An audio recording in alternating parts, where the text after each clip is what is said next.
Shalom, selamat pagi keluarga Samas. Sapaan damai sejahtera pagi hari ini mengusung tema Yakub, ayah yang menyadari kesalahannya. Namun sebelumnya, mari kita berdoa. Ya Tuhan Yesus, terima kasih atas kasih setia Tuhan dalam hidup kami. Jika kami masih diberi kesempatan untuk menikmati pagi yang indah dan mendengar suara-Mu, mampukan kami melakukan firman-Mu. Dalam nama Yesus, amin.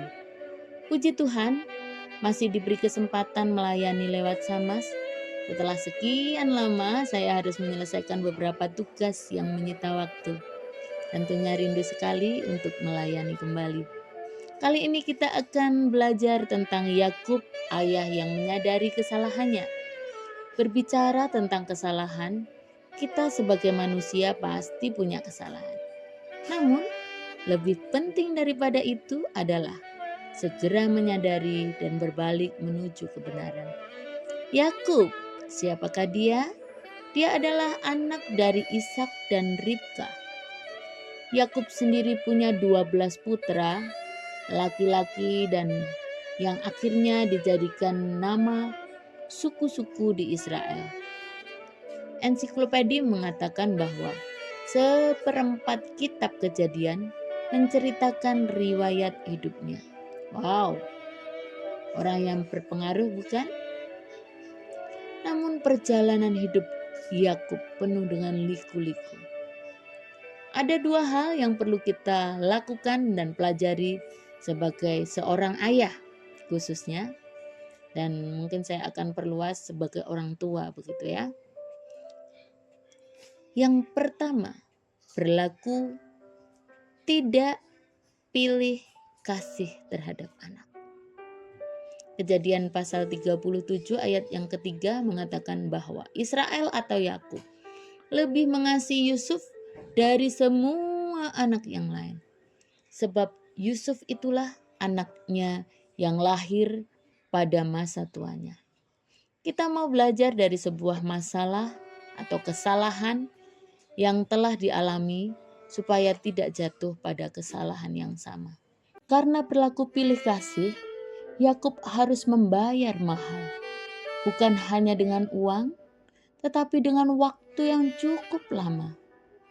Cara dia memperlakukan Yusuf, anak kesayangannya, yang berlebih-lebihan, membuat saudara-saudaranya iri, lalu membuang Yusuf begitu jauh, sampai bertahun-tahun Yusuf harus menderita dan bertemu dengan Yakub setelah sekian lamanya. Sampai akhirnya mereka memang bertemu dan baru setelah itu Yakub meninggal dunia. Yuk kita belajar dari kisah ini. Memang bagi kita yang sudah memiliki anak lebih dari satu, pasti mengetahui kelebihan, kekurangan, kemiripan anak condong kemana. Namun itu bukanlah alasan untuk kita mengasihi yang satu lebih dari yang lain. Karena dibedakan itu tentunya rasanya sakit gitu ya. Oleh sebab itu papa, mama, jangan pernah membedakan atau jangan beda kasih kepada anak. Anak juga demikian. Jangan sampai beda kasih. Wah, aku lebih sayang mama. Aku lebih sayang papa. Atau bahkan mungkin diam tapi sikapnya menunjukkan gitu ya. Bapak, Ibu, saudara semua, siapapun ingin dikasihi sebagaimana adanya. Seperti Tuhan mengasihi kita. Yang kedua, yang perlu kita pelajari pagi ini adalah menjadi teladan. Perilaku dan sikap kita biasanya bersuara lebih lantang daripada apa yang kita katakan. Kita melihat Yakub, dia adalah seorang pencuri, bukan? Tukang tipu, tukang curang. Dia dengan dorongan dan desakan ibunya menipu, mencurangi dan berhasil mencuri hak kesulungan dan berkat kakaknya Esau. Ada banyak kesalahan yang dia buat walaupun akhirnya dia menyesal dan menyadari semua kesalahannya. Bapak Ibu, menjadi teladan dalam perkataan, perbuatan, dan iman tidaklah mudah. Kita semua, bahkan saya, sangat mudah mengatakannya, tapi tidak mudah melakukannya. butuh menyelipkan daging. Keinginan daging kita itu biasanya bertolak belakang dengan keinginan firman Tuhan. Mari, kira-kira apa yang perlu kita perbaiki sebagai ayah? Apa yang perlu kita perbaiki sebagai ibu? Apa yang perlu kita perbaiki sebagai anak? Mari kita belajar menjadi teladan buat anak, buat istri, buat sekeliling kita. Mungkin dulu latar belakang kita keras. Orang tua kita mendidik dengan keras, dengan pukulan, dengan cacian, dengan cara yang sangat menyakitkan. So, kalau kita tahu hal itu menyakitkan, mari jangan lakukan itu kepada anak kita. Berhenti sampai kita saja ya, sudah cukup. Bapak Ibu yang dikasihi Tuhan, mungkin kita belum bisa memberi teladan yang baik bagi orang sekeliling kita, bagi istri, bagi anak dalam beberapa hal. Yuk mulai pagi hari ini kita mengambil keputusan untuk belajar melakukan firman Tuhan. Dan istri, anak-anak yang terkasih juga mungkin merasa bahwa wah, papaku mendidik aku dengan menyakitkan dan lain sebagainya. Mari kita doakan. Kenapa? Papa kita juga adalah manusia berdosa yang penuh dengan kelemahan seperti kita, penuh dengan kesalahan seperti kita. Seperti Yakub yang dosanya besar, kesalahannya besar, tapi Tuhan menjadikan dia orang yang besar, orang yang luar biasa, terkenal di dalam Alkitab. Kenapa?